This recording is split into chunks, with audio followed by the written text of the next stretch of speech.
matinud-anong taxi driver nakig-alayon sa GMA Regional TV aron ma-turnover ang nahabiling kwarta sa iyang sakyanan. Kagahapon midangup sa among news team si Rolando Saceda. Gipakita niya kanamo ang pinutos nga kwarta nga nahabilin sa compartment sa iyang sakyanan. Tulo ka putos sa mga sinsilyo nga nagkantidad og 17,000 pesos. Samtang may usa ka bag nga adunay sud usab nga mga paper bills ug sinsiyo nga wa pa matino ang kantidad.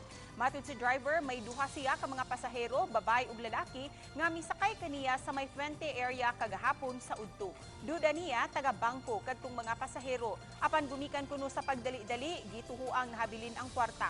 Aron hingpit nga ma-turnover sa mga otoridad ang maong kwarta ug mauli sa tag-iya, gi-turnover niya ang kwarta sa taga Police Station 2.